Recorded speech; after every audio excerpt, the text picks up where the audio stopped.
The ring has awoken. It has heard its master's call. Maybe the paths that you each shall tread are already laid before your feet, though you don't see them. Well, pardon me, Gandalf, pardon me, Lady Galadriel, pardon me, Mr. Tolkien, and pardon me, you, who dared to watch this video, but I couldn't help starting with these quotations of Lord of the Rings when I listened to and looked at this ringing and bleeping module with its cryptic front panel. So, what are you going to see and hear in this part 3? After a short overview of the structure of the module, I'm going to explain how ring modulation works, followed by a demonstration of the special modulation functionality of the FiltAmp module, including the self-generated CV to adjust external equipment. Some patch examples follow. Then I turn to Cherry Audio's software version of the module, compare sound as well as functionality of both, the hardware and the software module 1005, and make them cooperate, modulating an external sequence from my hardware synths. The last part of this video I'd like to call, well, authenticity check, because I compare the two modules, hard and soft, with the original one from 1970.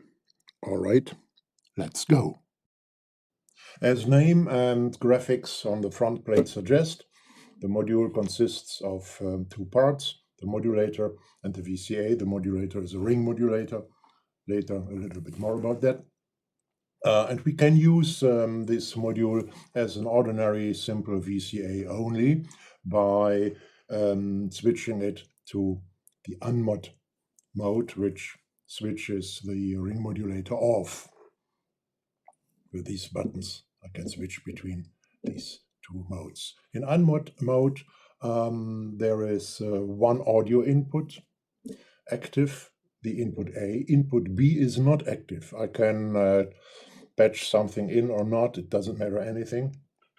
So only input input A is available here. Then let me open the mixer channel and take my headphones.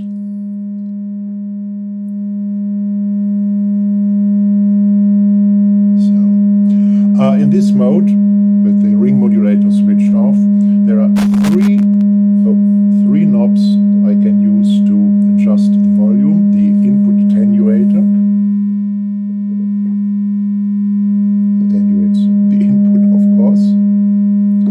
The gain control in UNMOD mode, when the ring modulator is switched off. This knob doesn't have any function when I switch to modulation mode.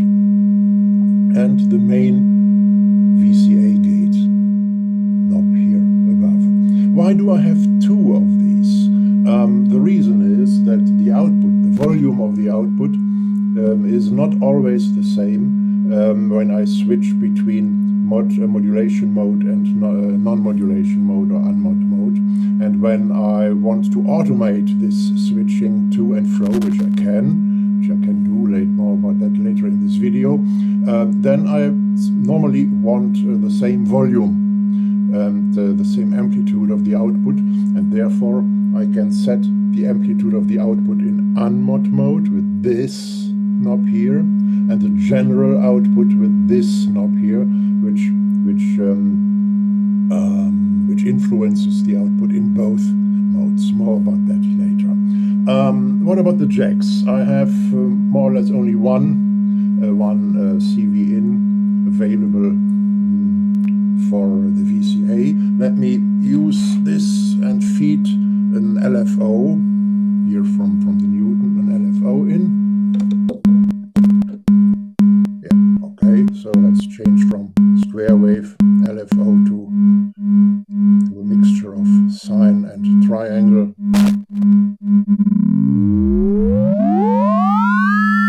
What I'm doing now is amplitude modulation of the VCA.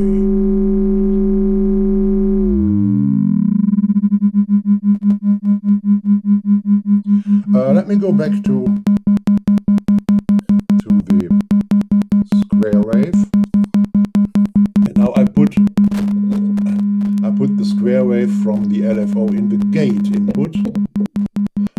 switch between UNMOD and mod mode, which acoustically now has the same effect than switching square wave into patching a square wave into CV in, because there is nothing in input B, so no modulation is going on. Simply the VCA is switching on and off. But the function of the gate input is a matter of later in this video. So let me go back with to a more smooth kind of LFO wave. Yeah, that's more or less, not more or less, that is everything about this module in UNMOD mode using only the VCA. When I switch to modulation mode, I can switch to and fro. When I switch to modulation mode, the audio signals coming in at input A and input B, at the moment there isn't anything, ring modulate each other, and the result is sent to the VCA. So putting in the second audio signal, these two audio signals modulate each other. But before I demonstrate this and show the specific functionality of this module 1005, let me explain in short what ring modulation is, what it does. Well, it's like in these movies about tragical love affairs with a spoonful of magic at the end. Both lovers die, and from their dead bodies two new entities emerge. Well, in other words, when two frequencies ring modulate each other, they both vanish and two new frequencies step in, two frequencies, one of which being the sum of the vanished parent frequencies, the other being their difference. An example. F1 equaling 200 Hz and F2 equaling 1000 Hz ring modulate each other. In the resulting sound, there are only the following frequencies audible: new frequency A equaling 200 plus 1000, so 1200 Hz, and new frequency B equaling 1000 minus 200, so 800 Hz. A special situation occurs when one of the parent frequencies is double the other. For example, F1 equals 200 Hz and F2 equals 400 Hz. The result of ring modulation of these two frequencies will be 200 plus 400, what is 600 Hz, and 400 minus 200, what is 200 Hz again. It looks and sounds as if the parent frequency F1 of 200 Hz had not vanished at all. So far, I've talked only about two sine waves, about one frequency spectra, ring modulating each other. Things get more complicated when the two audio streams, which ring modulate each other, are made of more complex spectra, for example, a saw wave and a square wave, or spoken words, or field recordings, and so on. The principle stays the same, though.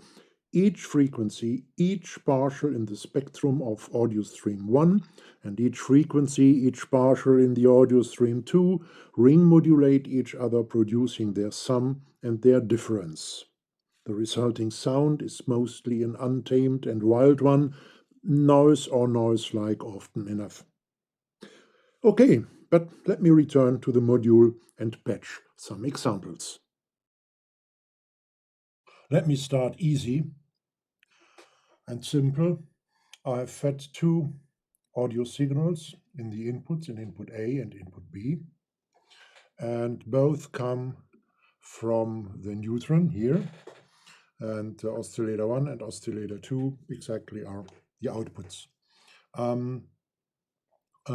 Don't bother about the other cables at the moment. So both oscillators are running at the same frequency, as you can see in the spectrum when I open.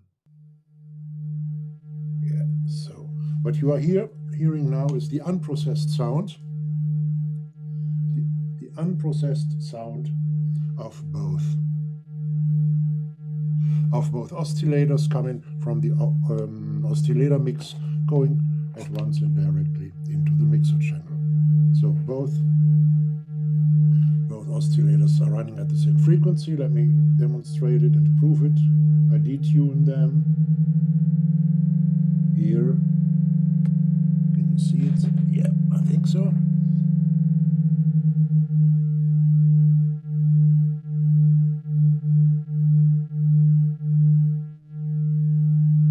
All right, so now I fade out the unprocessed sound and fade in the sound coming from the ModAmp module, going into mixer channel 1. And you see that the main peak is double the frequency now, whereas the, let's say, the lowest peak is still at, let me have a look at 150, something like that. Yeah, 158. Once again, I fade out the modulated signal, I fade in the unmodulated signal. Now I leave the unmodulated signal and fade additionally in the modulated signal.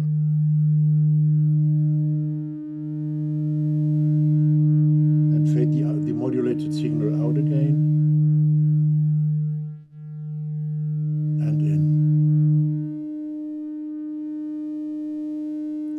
All right. So the waveform is an analog sine wave, so it's not a completely sterile and clean sine wave. There are, as you see, there are more partials in the spectrum, but not that many, so that we could observe the goings on with this sine wave.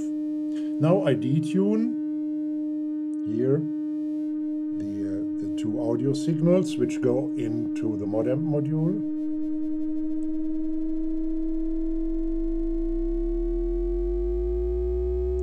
Against each other.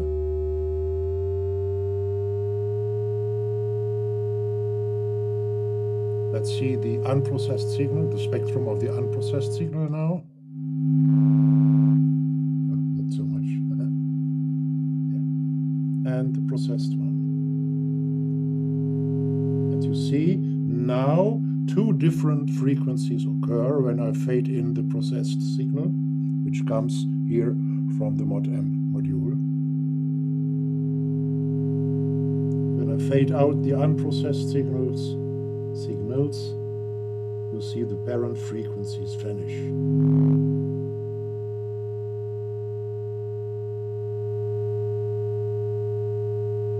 All right. So before I go a little bit deeper into these things, I want to demonstrate the function of these two jacks and these two potentiometers to you, because I don't have to tune and detune the two signals here at the signal generator, but I can use these CVA and CVB jacks together with their knobs.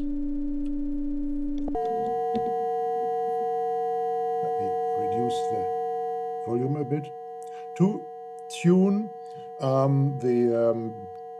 the oscillators which generate the input signal directly from the module. But there is another difference, another big advantage, another thing that makes it better and easier to adjust from here than from down here at the neutron, at the signal generator. And this is, please watch the spectrum. The leftmost potentiometer here, concerning CVA, is called ratio. And please look at the spectrum, what happens. The distance of the partials change while I turn potentiometer the potentiometer, the knob called ratio. So the ratio of the two frequencies which change.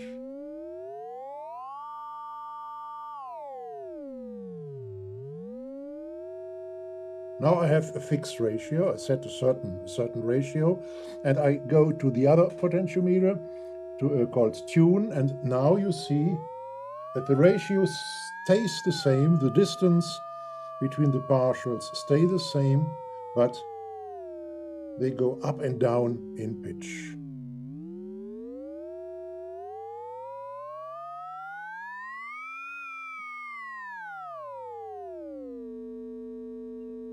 This is something which we should, and I should, and I will investigate in a little bit more in detail now. I want to shape the sound a little bit and take therefore the signal from an envelope generator, an ADSR. I'd use the one in one of the two Newton ADSRs, and put its output, the CV signal coming out from the ADSR into my CV in, so that I can shape what's going on here. Let me open the channel a little bit lower. Yeah, that's okay. So I can shape the sound. I can put some sustain to it, and can use a deck, but I don't want. Just only a little bit of a deck to avoid the clicks at the beginning. Yeah, right now. So what's going on? My sequencer sends the initial gate signal to the envelope generator, and the envelope generator generates its output voltage, but this time not shaping the output of the Newton's oscillators, but the output of the ModAmp module 1005. Okay, so now having a little bit more of percussion going on, percussion-like sound going on, I switch to modulation mode.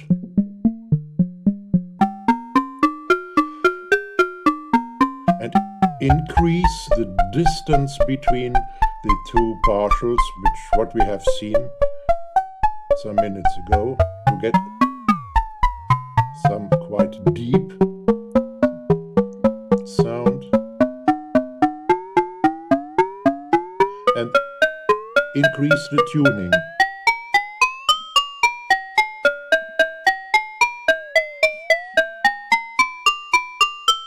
Transpose the sequence.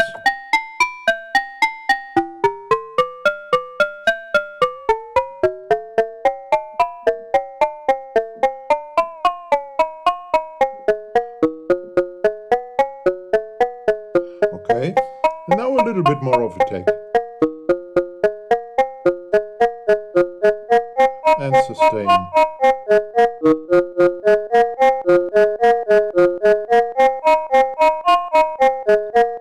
Alright, let's try a little bit, play a little bit around with the ratio.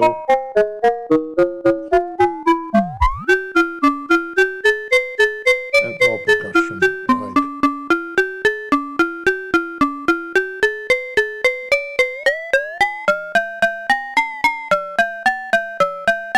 Okay, so switching back to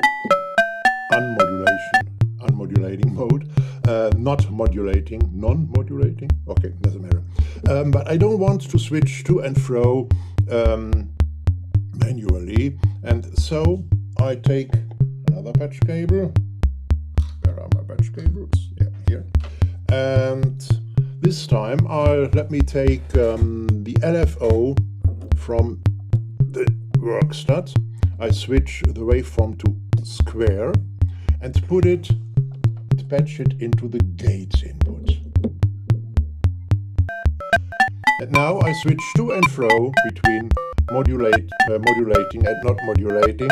Let me decrease the frequency of the LFO. Yeah, quite interesting rhythm. Now I can play around with the frequency of the LFO and the speed of, here down at the sequence and the speed of the sequence. But I don't want to do this. I want to show you something else. I remove the gate input again, switch manually to modulation mode and put it in again, and you see nothing happens. And the reason is, let me reduce the volume a bit. The reason is that the gate impulse does not switch between modulation mode and unmodulation mode. It simply switches on the modulation mode as long as the gate is high. The gate impulse is high, there is the modulation mode is on, and as when it falls down again, the gate impulse, the modulation mode is off. But if I have manually switched to modulation mode, it's almost all the time on. When I switch to unmodulation mode, then it switches modulation on and off according to the level of the gate impulse. If I want to really switch to and fro between modulation mode and unmodulation mode, I have to use these two jacks here, the modulation jack and the unmodulation jack. At first I put into the modulation jack, and this works a little bit different. At once when the modulation jack gets or receives a high, doesn't matter how long it lasts, it switches to modulation mode and stays there. But let me use another patch cable, and this time I use the LFO from the neutron and adjust it to the waveform of a square wave, and put this, the Newton LFO square wave, into the unmod mode. And then now we have really switching to and fro, modulation mode and not modulation mode, not modulating and not modulating. Always when there comes an impulse, a high from the Newton LFO, it switches, the module switches to unmodulating mode, and always when an input from the Mooc Workstuds LFO reaches a high, the modulation jack, it switches to modulation mode. And now the frequency, I have three frequencies, or three speeds, three frequencies I can deal with, I can compose with. I have the one of the Workstud. Let me reduce it. And so you see the modulating times are shorter, because only there come in less impulses from the Mooc switching to modulation mode per second or per minute. Or I can increase it.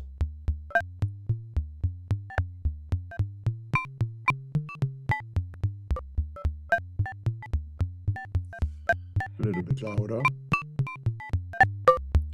And I can play around with the frequency of the Newton's LFO, switching to unmodulating mode. Now, reducing the Newton's LFO's frequency, the unmodulated times are less. And of course, I have the speed of the frequency of the sequence.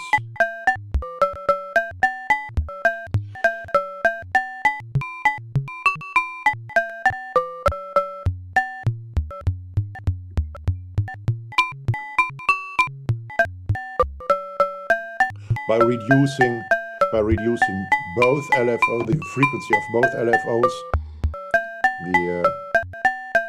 the phase or the situation of modulating and not modulating, each are getting longer, of course. Or I can go to the extremes. Let me put it like that. Nearly only modulating. Or I can increase both LFOs frequencies, making some generating some, let's say, reverb or delay-like effects. using a higher sequence or a lower one.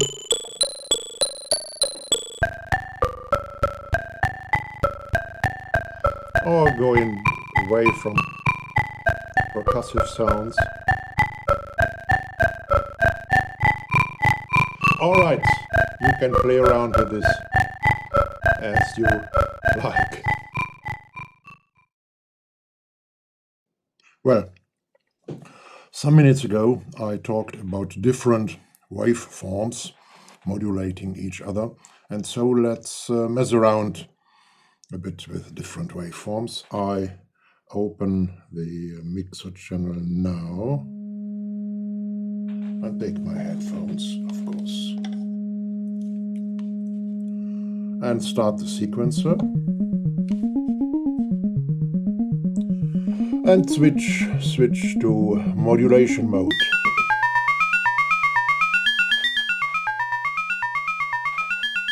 Alright, yeah, that's okay. At the moment, as you hopefully see down here, there are two sine waves modulating each other. And now I change the waveform. I go to triangle waves. Not that much a difference. I leave one of the two audio streams as sine wave. The difference gets really big when I change slowly to saw wave.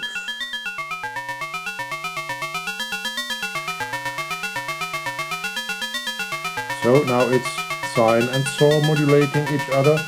Now square and pulse with different duty cycles.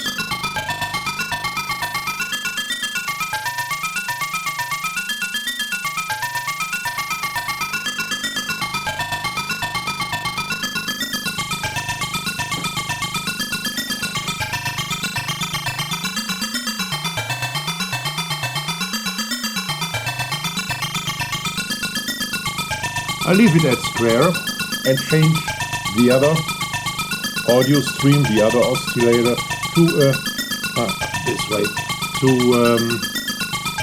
a triangle. Not that much of a difference.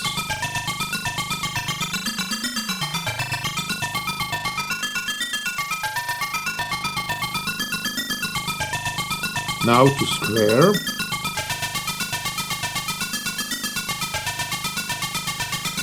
With different duty cycles of oscillator 1.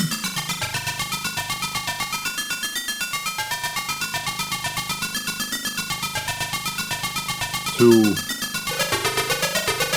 square and reduce the volume a bit. So now it's square and pulse modulating each other nearly with the same duty cycle.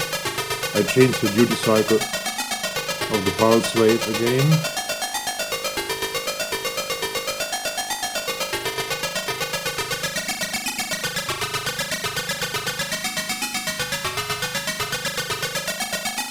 And at least both audio streams producing pulse waves with different duty cycles.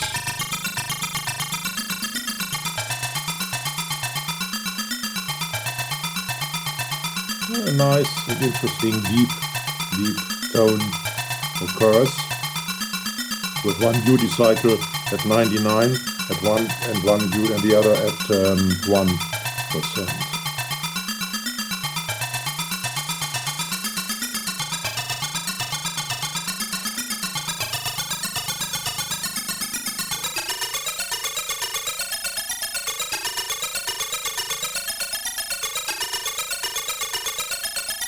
Yeah, also interesting. Let's go back, or let me go back to saw wave, two saw waves. and change the ratio between these two audio streams.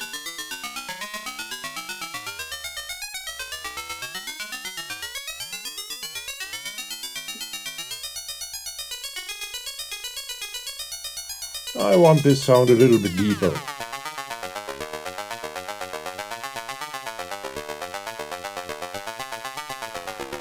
And change the ratio back to the other extreme, of course with a higher pitch.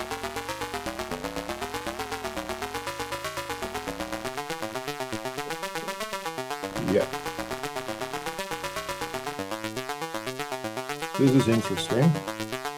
I would like to try this with the pulse wave. Pulse and saw modulating each other.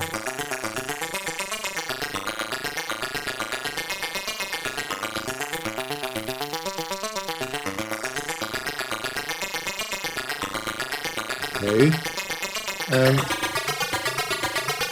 two pulse waves. What about? Yeah, that's more conventional. All right, you see the possibilities. We could mess around hours and hours with different ratios at different pitches and different waveforms modulating each other and discover a lot of interesting sounds. And I hope, let me just reduce the volume a little bit more, and I hope that when you do so, you don't forget to record. Just start recording along with your experimentations, because you will discover a lot of useful sounds for further experiments, for sampling, and don't forget about granular tweaking sounds and so on. All right, let's turn our attention to Cherry Audio's software version of the module as we find it in their voltage modular synth. When we look at the front panel and compare it to Behringer's hardware remake, it seems to be a quite different one. But there are only three real differences indeed. The second CV input of the VCA, plus attenuator, and the little switch down there on the right side called operation mode, and the missing attenuators at the audio inputs A and B. The rest is the same, only that the arrangement of the elements on the front panel is a bit different. With more than one CV input, we can sculpture more complex volume developments of a note, of a sound. Let me use the unattenuated CV input number 2, which corresponds to the only one CV input of the hardware remake, to feed an ADSR envelope in, and the attenuated CV input to feed an LFO in.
The second difference, the little switch, is a new invention, a new add-on of Cherry Audio's.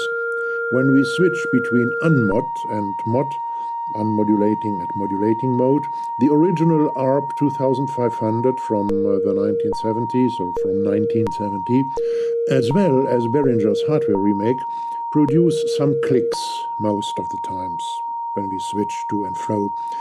With the operation mode, switch down to legacy, this additional switch switched down to Legacy, Cherry Audio's software version behaves like this too. But with the switch up to clickless, the module suppresses these clicks by adding a tiny little bit of attack.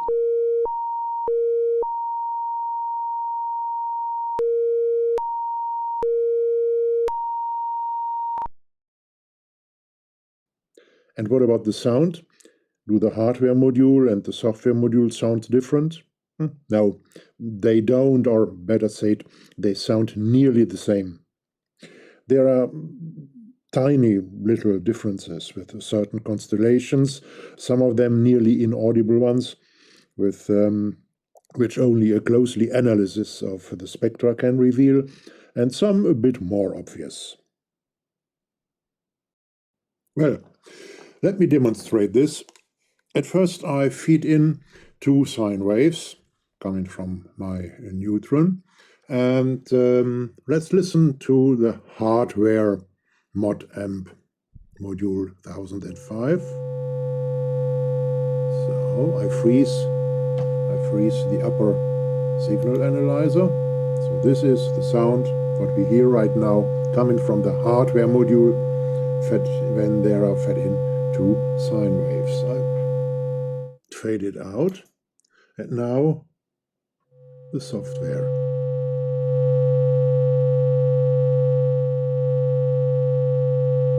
It's a little bit different. The audible difference is quite small. It's the visible difference here in the spectrum is bigger, but the audible difference is quite small. Once again, let's listen to it for a while. Okay, I fade it out. And the hardware.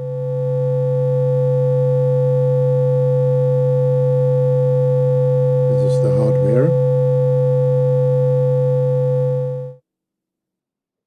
And this is the software.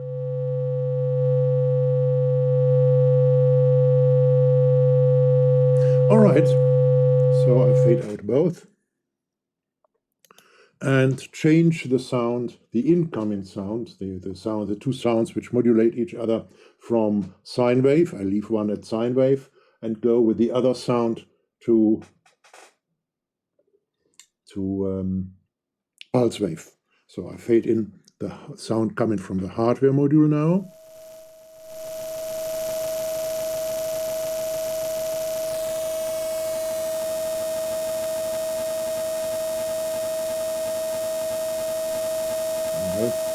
And now the software module.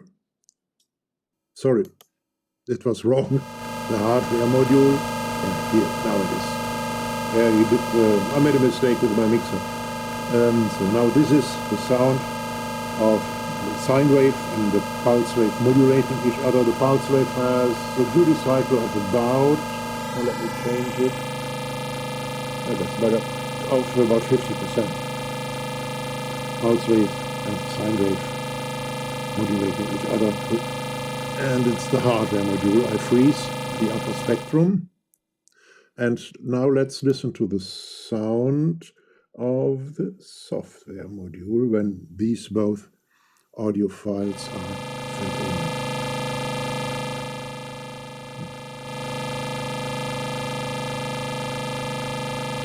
Let's freeze it.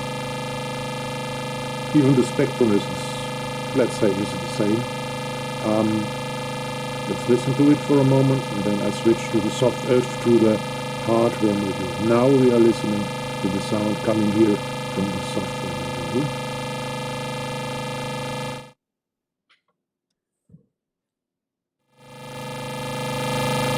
And now it's the hardware module. And I think you will agree, there is no difference. We heard both. Yes, well, so with more complex sounds, the difference is practically zero, and with not that wild sounds, for example, two sine waves at nicely adjusted different frequencies, there is a difference, but the difference is really very small. Well, those of you who have watched the last video, video 2 of this series, know what happens now the Authentity check. So, in what are the two remakes, hardware and software, different from the original ARP 2500 from 1970? Well, not that many differences. There are not that many differences. Two main differences I have already mentioned in this video. The first thing is that the Behringer hardware remake has got two input attenuators, so each audio input has its own attenuator, which the original ARP didn't have.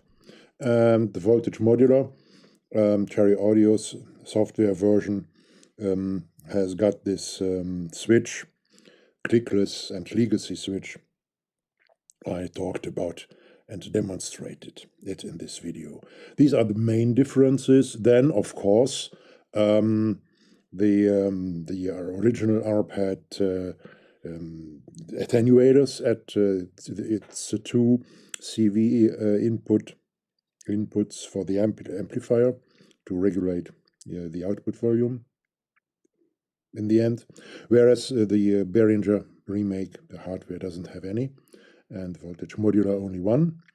And talking about numbers, the biggest difference is, of course, as you see, in the amplifier and in the number of CV inputs which control the amplifier. The original ARP 2500 has 5 inputs, the Behringer remake 1, and the voltage modular 2. The rest is identical.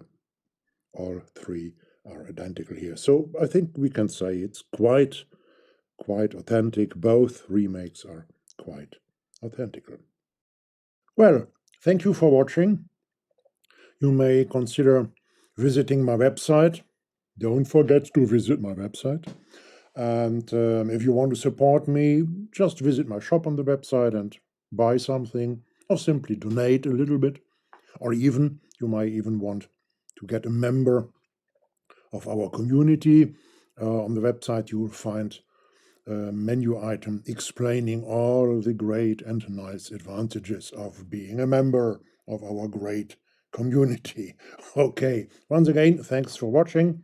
Thanks for eventually visiting my website, and enjoy your day. Thank you, Rolf.